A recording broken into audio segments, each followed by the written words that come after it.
Online शिक्षा में आपका हार्दिक स्वागत है। मैं डॉक्टर चंद्रमोहन शर्मा, प्रवक्ता जवाहरलाल नेहरू स्मृति इंटर कॉलेज रवापुरी सठेली।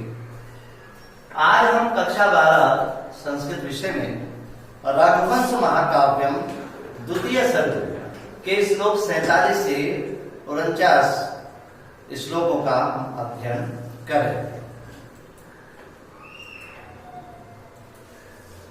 आज के इस व्याख्यान के शिक्षण बिंदु हैं पूर्व ज्ञान, हिंदी एवं संस्कृत भाषा में संदर्भ, श्लोकों का सस्वर वाचन, अन्वय, शब्दार्थ, हिंदी एवं संस्कृत में व्याख्या, काव्य सौंदर्य,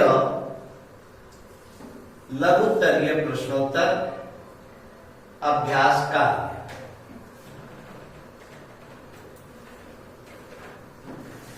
इससे पहले आपने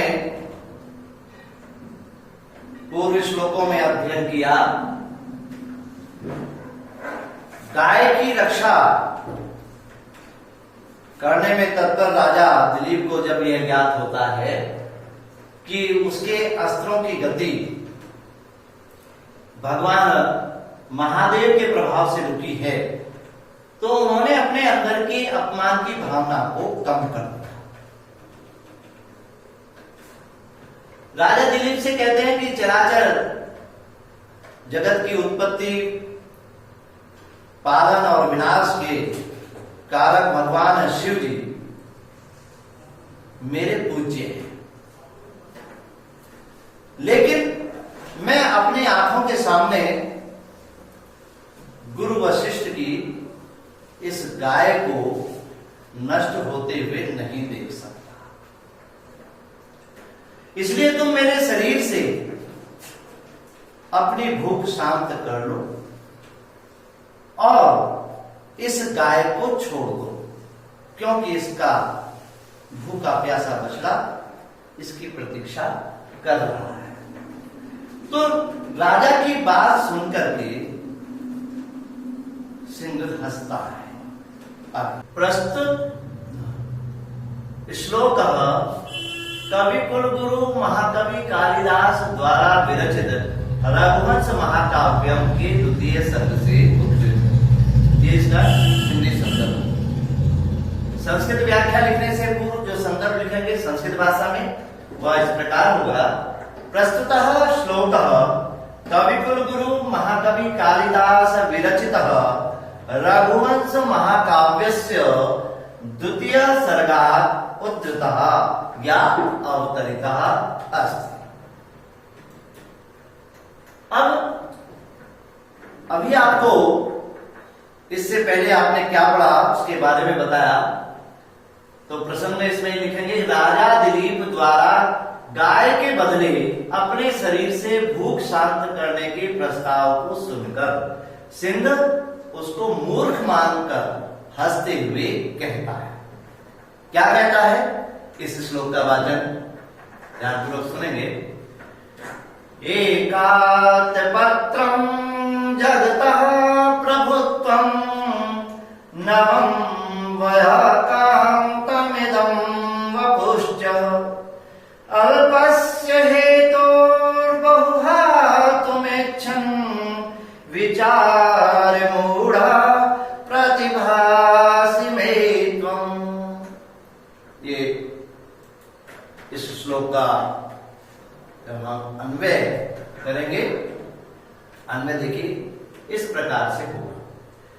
एकात पत्रम जगतः प्रभुत्वम नवम वयः इदं कांतं वपुः एतत् सर्वं बहु अल्पस्य हेतुः हातुमिच्छन् त्वं मे विचार मूढ़ः प्रतिभास। सिंह राजा से कह रहा है कि एकात पत्रम, एक छत्र, जगतः संसार का, विश्व का, प्रभुत्वम राज्य प्रभुता, संसार की एक छत्र प्रभुता, एक छत्र राज्य और नवम वयः, नई अवस्था। नई अवस्था से तात्पर्य युवावस्था, जवानी। इदं कांतम, और यह कांतम सुंदर, वपु शरीर, और ये तुम्हारा सुंदर शरीर। एतत् सर्वम, यह सब कुछ, बहु अल्पत, ये सब क्या है? बहुत कुछ है, ये सारा बहुत कुछ। अल्पस्य है, तो अल्पस्य का तात्पर्य थोड़ा, थोड़े के हेतु लिए, थोड़े के लिए। हातुम इच्छन, हाथ तुम प्रत्यय, हातुम त्यागने के लिए, इच्छा त्यागने की इच्छा करने वाले। त्वम, यहां त्वम किसके लिए है? राजा दिलीप के लिए। ये छोड़ने की इच्छा कौन कर रहा है? उस गाय के लिए अपना शरीर, अपना राज्य और अपनी युवावस्था, ये सब कुछ त्यागने की इच्छा रखने वाला कौन? तुम। अर्थात हे राजा दिलीप, तुम, मैं, मुझे विचार मूढ़, विचार शून्य अर्थात मूर्ख, आप मुझे मूर्ख प्रतिभासी, मुझे मूर्ख प्रतीत हो रहे हो, विचार शून्य प्रतीत हो रहे हो। तुम्हारे में क्या करना चाहिए, क्या नहीं करना चाहिए, इसका तुम्हें भान नहीं है। एक बार इसका ये शाब्दिक अर्थ में बताया कि एकाद पत्रम जगता प्रभुत्वम, संसार का एक छत्र राज्य, नवम, यानी कि अब तुम्हारे पास नई युवावस्था है, जवानी है। इदम कांतम, ये शरीर भी बहुत सुंदर है। ये सब कुछ आप एक छोटी हेतु के लिए, अर्थात एक सामान्य गाय के लिए त्यागने की इच्छा कर रहे हो, तो तुम मुझे विचार मूढ़ा प्रतिभासी, तुम मुझे मूर्ख प्रतीत हो रहे हो। ये हमने इसका शाब्दिक अर्थ आपको बताया। शब्दार्थ भी हमने यहाँ पर इनको एक एक शब्दों का अर्थ दिया है, इनको आप देख सकते हैं। अब हिंदी व्याख्या इसको स्पष्ट रूप से करेंगे कि सिंह राजा से कहता है कि एक छत्र संसार का राज्य, नवीन युवावस्था और यह सुंदर शरीर, इन सब बहुत मूल्यवान वस्तु, बहुत मूल्यवान वस्तुएं हैं, इनकी कोई कीमत नहीं रख सकते। इनको आप एक थोड़ी सी बात के लिए छोड़ना चाहते हैं। वो थोड़ी बात क्या है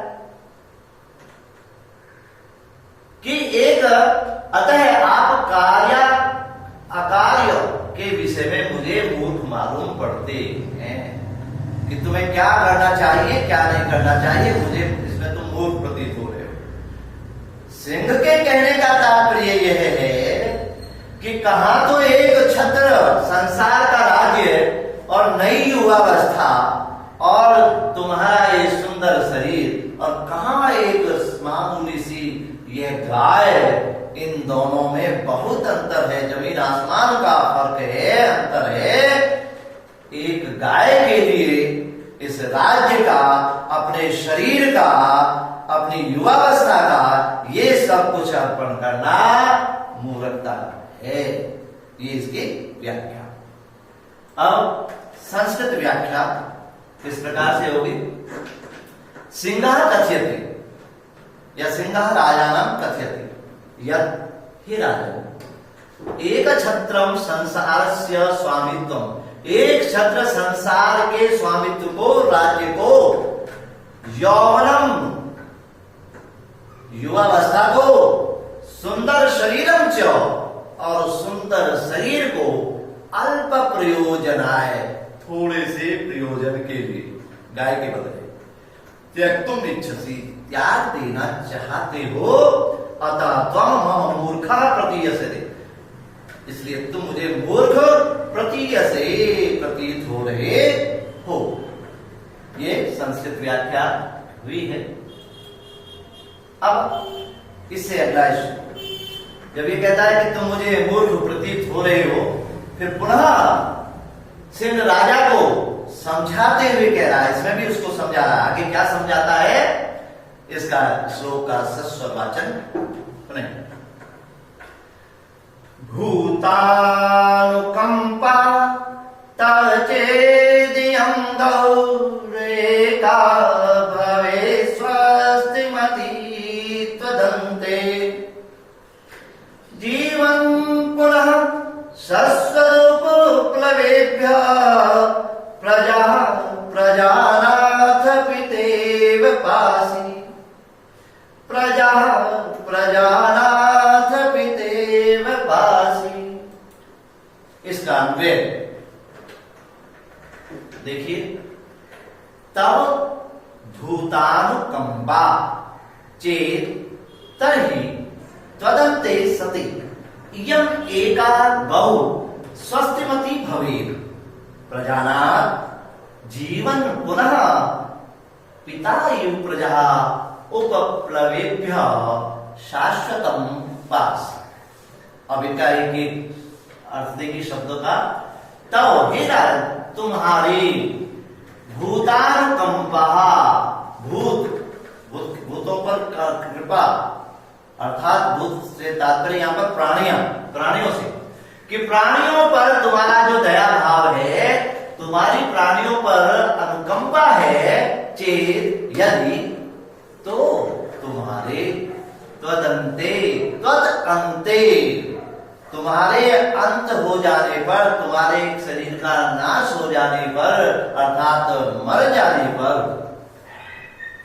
त्वदन्ते सति मर जाने पर, इयम एका, इयम यह एका एक गौ गाय, यह एक गाय जो नंदिनी गाय है, जिसके लिए तुम सब कुछ अर्पण करना चाहते, यह गाय स्वस्तिमती भवे,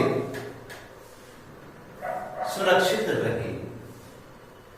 कि हे राजन, तुम्हारी प्राणियों पर अगर कृपा है तो तुम इसके लिए अपना सब कुछ देना चाहते हो, तो तुरंत तुम्हारे अंत हो जाने पर, तुम्हारे मर जाने पर, यह केवल एक गाय ही सुरक्षित रहेगी। किंतु हे प्रजानाथ, हे प्रजाओं के स्वामी, हे प्रजानाथ, प्रजाओं के स्वामी, जीवन पुनः जीवित रहते हुए पुनः फिर पिता इव, पिता के समान, पिता के समान प्रजा की, संतानों की, उपप्लवेभ्य विपत्तियों से शाश्वतम हमेशा पासी रक्षा करोगे। अर्थात शाब्दिक अर्थ होने के बाद अर्थ क्या निकला? सामान्य शाब्दिक अर्थ कि तुम्हारी अगर प्राणियों पर कृपा है तो तुम्हारे नष्ट हो जाने पर, मर जाने पर केवल एक ये गाय ही सुरक्षित रहेगी, और यदि आप जीवित रहते हैं तो जीवित रहते हुए पिता के समान अपनी इस प्रजा का संकटों से हमेशा रक्षा करते रहोगे, बचाव करते रहोगे। इसी प्रकार मैंने यहाँ पर भी एक शब्द अर्थ इसको दिया है ताकि आपको इसमें लाभ मिल सके, सहायता मिल सके। अब इसकी हिंदी व्याख्या। सिंह राजा को समझाते हुए कहता है कि हे राजन, यदि आप प्राणियों के प्रति दयाभाव होने के कारण इस गाय की रक्षा करने के लिए अपने शरीर का अर्पण कर देते हो या अपना शरीर देने के लिए तत्पर हो, तो आपके मरने पर केवल एक गाय ही शेष रहेगी, एक गाय ही जीवित रह सकती। और यदि आप जीवित रहेंगे, आपने इसकी रक्षा नहीं करी और आप जीवित रहेंगे, तो आप पिता के समान विपत्तियों से अपनी प्रजा की न जाने कितने लोगों की आप निरंतर रक्षा करते रहेंगे। ये इसकी व्याख्या। संस्कृत व्याख्या देखिए। हे राजन, यदि तुम प्राणिषु दयालुत्वा अमुम धेनुम रक्षितुम सदेहम त्यक्तुम उद्यतो असि। हे राजन, यदि तुम प्राणियों पर दयालु भाव होने के कारण अमुम धेनु, इस धेनु की रक्षा करने के लिए स्वदेहम त्यक्तुम उद्यतो असि, अपना शरीर त्यागने के लिए तैयार हो, तभी तो तन्नोचितम तत् न उचितम तन्नोचितम, वह उचित नहीं है। यथा तव मरणांतरम केवलम यमेकादेन, क्योंकि तुम्हारे मरने के बाद केवल यही एक गाय कुशल रहेगी, सुरक्षित रहेगी। कारण किंतु त्वयि जीवति, तुम्हारे जीवित रहते हुए तो सर्वे जना, सभी प्राणी, सभी व्यक्ति उत्पातेभ्य, विपत्तियों से हमेशा सुरक्षित रहेंगे, ऐसा ये इसकी व्याख्या हुई। अब आप आगे बंद कर से। अब सिंह गाय के बदले अपना शरीर न देने के लिए राजा को समझाते हुए कहता है, क्या कहता है श्लोक वाचन।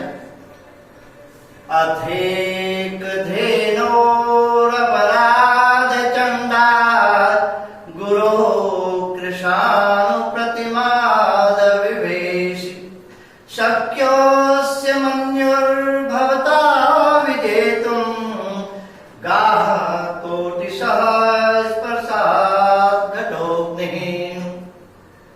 इसका अन्वय, अथ एक धेनु अपराध चंडा कृशानु प्रतिमात गुरो विभेषि, अस्य मन्युः घटोऽग्निः कोटिशः गाः स्पर्शात् भवता विजेतुम शक्य। अभी क्या एक शब्दार्थ बताएंगे। अथ इसके पश्चात, तदंतर अथ इसके पश्चात, एक धेनु एक ही गाय के अपराध चंडाद, एक गाय के अपराध चंडाद, अपराध के कारण चंडाद क्रोध से, एक ही गाय के अपराध के क्रोध से कृशानु प्रतिमात, अग्नि के समान, कृशानु कहते हैं अग्नि, अग्नि के समान प्रतिमा, अग्नि के समान गुरु विभेषी, गुरु से विभेषी डरते हो। आप जो है गुरु से डरते हो कि भाई अब हम जो है एक गाय को नहीं बचा सके, तो अस्य मन्यु घटोग्नि कोटिशः दास प्रसाद भवता विजेतु शक्य। तो अस्य इसके, किसके, गुरु के, इन गुरु के मन्यु क्रोध, मन्यु का मतलब है क्रोध, इस गुरु के क्रोध को, उन गुरु के क्रोध को घटोग्नि कोटिशः, घड़ों के समान, घड़े देखे ना, बड़े पानी भरते हैं जिसमें, घड़ों के समान, कोटिशः, घड़ों के समान जो है, जिसके स्तन है, घड़े के समान स्तन वाली, जिसको गांव में बाघ कहते हैं, गाय या भैंस के बाघ को देख करके अंदाजा लगाया जाता है कि ये कितना दूध देती होगी। तो अस्या मन्यु घटोग्नि कोटिशः, यानी घड़े के समान स्तन वाली, कोटिशः करोड़ों गाय इस प्रसाद देकर भवतः विजेतुम शक्या, तुम्हारे द्वारा विजेतुम शक्या, विजय प्राप्त कर सकते हो या दूर कर सकते हो, तुम इसे दूर कर सकते हो। तो इसका शाब्दिक अर्थ ये हुआ। इसके शब्द अर्थ भी हमने यहाँ पर इसको दिए हैं। तो यहाँ पर ये है, ये विनेतुम है ना, विनेतुम, विनेतुम शक्या, आपके द्वारा विनेतुम दूर किया जा सकता है, यानी कि अपने गुरु के क्रोध को दूर कर सकते हो। अब इसको शाब्दिक अर्थ जब हम समझ लेंगे तब हम व्याख्या बड़ी आसानी से हम इसकी कर सकते हैं। कैसे करेंगे व्याख्या? सिंह राजा से कहता है, क्या कहता है? हे राजन, एक ही गाय वाले अपराध होने से, अर्थात गाय के मारे जाने से अत्यंत क्रुद्ध हुए अग्नि के समान गुरु वशिष्ठ से यदि आपको डर लग रहा है तो क्या करना चाहिए? तो घड़े के समान स्तन वाली, घड़े के समान स्तन का मतलब है बहुत अधिक दूध देने वाली करोड़ों गाय अपने गुरु को देकर आप उनके क्रोध को शांत कर सकते हैं। भाई आप तो राजा है, आप करोड़ों गाय दे दीजिए उनको, तो उनका क्रोध शांत हो जाएगा और उनको दूध की कमी नहीं होगी। तो इस प्रकार से इसकी हिंदी में। अब आप संस्कृत व्याख्या कैसे करेंगे? हे राजन, संस्कृत व्याख्या, हे राजन, यदि नंदनी नाश रूप अपराधे, नंदिनी के विनाश रूपी अपराध से, ये नंदिनी को मार दिया गया, नंदिनी की रक्षा नहीं करी, इस अपराध से, अति क्रुद्ध से गुरु, अत्यधिक क्रुद्ध होने वाले गुरु के, गुरु से पंचमी विभक्ति है ना, गुरु भय, पर गुरु से भय कर रहे हो, डर रहे हो, गुरु विवेशी, ये भी लिख सकते हैं, गुरु से डर कर रहे हो, तभी तो करोड़ों दूध देने वाली, अत्यधिक दूध देने वाली गायों को देकर तुम उनके क्रोध को शांत कर सकते हो। आगे काव्य सौंदर्य। अब काव्य सौंदर्य इन श्लोकों में भी तीनों में उपजाति छंद है। इंद्र वज्र और उपेंद्र वज्रा दोनों को मिलाकर के उपजाति छंद बनता है। अब इस तीनों श्लोकों से संबंधित एक लघु प्रश्न, कुछ प्रश्न इसमें से निकाले हैं, देखिए ध्यान से। पहला प्रश्न है, एकात पत्रम जनता प्रभुत्वम। पहला श्लोक में जो आज पढ़ा है, एकात पत्रम, एक छत्र जगत का राज्य, इति कम प्रत्युक्ति, ऐसा किसके प्रति कहा गया है? सिंह ने कहा है दिलीपस्य। ये क्या है कि दिलीपस्य प्रत्युक्ति, ऐसा दिलीप के प्रति कथन है, सिंह का कथन है। अगर ये प्रश्न पूछा है एकाद पत्रम जनता प्रभुत्वम यदि कस्य उक्ति, तो सिंहस्य उक्ति, और कम प्रत्युक्ति दिलीपस्य प्रत्युक्ति। दो प्रश्न इसमें आप बन जाते हैं, आप इसको ध्यान करेंगे, अलग प्रश्न बनाएंगे ऐसा। दूसरा प्रश्न, विचार मूढ़ कह, वो कह रहा है विचार मूढ़ा प्रतिभासित में तुम मुझे विचार मूढ़, विचार शून्य प्रतीत हो रहे हो। तो कौन कह रहा था? सिंह ने कहा था। किसको कहा था? दिलीप को कहा था। तो विचार मूढ़ा का दिलीप।